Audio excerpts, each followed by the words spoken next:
JT, going end to end like that certainly requires confidence, and that's something you've always had a lot of. When you try a play like that, do you think it right from the beginning that I'm going end to end, or do you just kind of take what comes as you're going up ice? Yeah, I'm going to try to go. I know that they were going to be changing. I mean, we spent a long time on our own end there, but I really wasn't moving a whole lot, so I wasn't tired. Try to catch them in a change, and I don't think their D could gap, as good as they want. And obviously that doesn't happen very often, so I got a little lucky. But yeah, I wouldn't look too much into it. That doesn't happen every day, obviously. What about just a win like that, where you win decisively, but everybody who you'd like to see scores? Yeah, I like it when everybody scores for sure.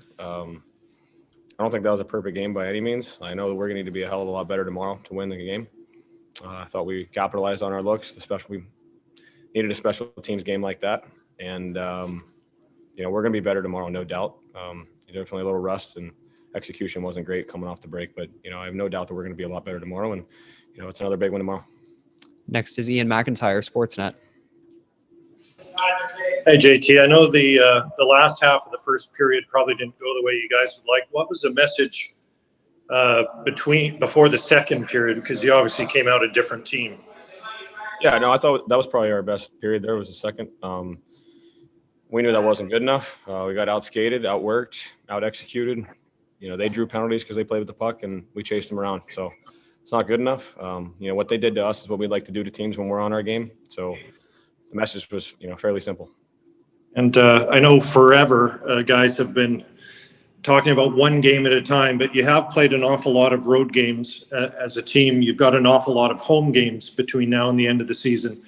How important is it, starting with this homestand here, 6 out of 7 at Rogers Arena, to make some hay? Yeah, really important. We set ourselves up for this good second half of the year, and we understand that we need to win every game. I mean, it's got to worry about the next game. That's got to be our focus. We want to make it hard to play in our building. Even though the last little skid there, I don't think we won 3, but a couple overtime games, and we played really well at home before that, especially when Bruce got here. I know we had a good run at home, so it's we want it to be a hard building for people to come in and try to win, and we take a lot of pride in that. And like I said, today wasn't good enough. We got the win. That's fantastic, but we know we got to be better, and I have no doubt and a lot of faith in this team. Next up is Gemma Karsten-Smith, Canadian Press. JT, 400th point for you tonight. What does that mean at this stage of your career? Right now it's I'm not really thinking about it, but I do understand that I'm humbled by it. It was a rough start to my career to get to where I wanted to be, and I learned a lot, and I feel super honored and play with a lot of good players, and it's great. I'll enjoy it tonight, but like I said, tomorrow winning that game is more important. But it's pretty cool. Thank you. And we'll take one more from Daniel Wagner, Glacier Media. JT, I told myself that there was no possible way you could describe that coast-to-coast goal as lucky, and yet you somehow managed it. Are there times when you score a goal like that you kind of surprise yourself by just how good it is, how well you can play when you get that opportunity? Well, it's a much better story if I turn that over and they go down and score, right, for you guys. I know for a fact. I was just trying to keep it up in the air for you guys. No, honest to God, I'm just trying to, when I slip it under his stick, I'm just trying to get to the net. I mean, not every day for it to work like that. That's where I think it's lucky. It's lucky that they were in the middle of a change. And like I said, I don't think that D got the gap he quite wanted. It's 4-on-4, not 5-on-5. So a little bit more room for me to skate. And, it worked out. It doesn't happen every day. And what can you say about your goaltender coming back from the All-Star game, that first period where the Coyotes did kind of hem you guys in? He kept that game scoreless in the first period. Yeah. I feel like I say the same thing about Denver all the time. He's so good. He gives us a chance to win every game. And when we don't have our best, he always keeps us right in it and, buys us another period to get our crap together, or, he makes the timely save. He's always there for us. And we have, we feel so comfortable and have so much confidence when he's back there. And, he's just doing his thing. I feel like it's just becoming so regular that he's proven to be one of the best goalies in the league.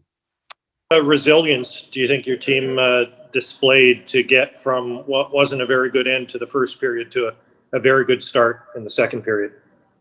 Yeah, I thought we came out pretty slow. And I mean, it was a big game for us. I mean, we need every point that we can get, and coming out like that after a break, I think we need to simplify it a little bit and be a little bit smarter around the lines. And we're not able to do that in the first. They outplayed us, and they probably deserved a goal or two in the first period. But like I said, we stepped it up a little bit in the second and third, and that was enough to get 2 points tonight. So I felt good. And there was a lot of obstacles the team faced in January. How much do you need so now to start stringing together wins, to build winning streaks longer than just 1 or 2 games?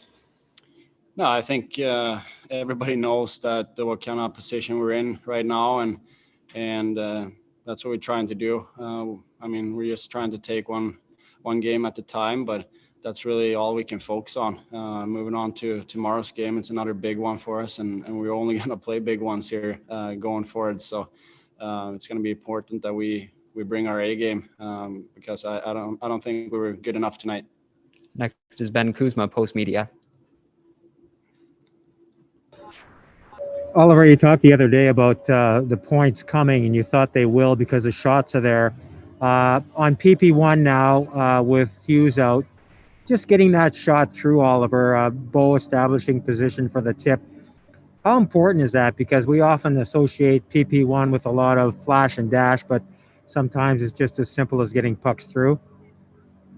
Yeah, I mean, obviously it's nice to get a chance on PP1, and I mean, fortunate enough to get a couple on the power play tonight, and I thought special teams were good tonight. But once again, I think you're always trying to look for that next play, and that's why we've been struggling a little bit. I feel like instead of simplify it on the power play and take it to the net a little bit more, and we get rewarded for that. So I thought we did a better job with that tonight.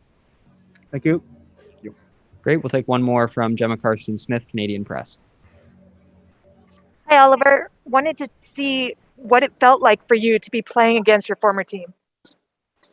Yeah, it was tough to be honest with you. A lot of emotions, and I mean, just seeing the guys on the other side, and I thought it was going to be easier. I didn't feel good in the game tonight. I thought I probably had more tape-to-tape passes to their team than our team. So, but hey, we take the win, and it was good to see the guys, and it was nice to get 2 points. You say that you weren't feeling 100%, weren't feeling quite like yourself, but you had 3 points. Is that surprising for you? I mean, it's funny how it works. You're feeling good, you don't get rewarded, and we're putting up points, and then you kind of have a off night and you end up with 3 points. So I don't know how to explain that, but that's hockey, I guess. Thanks.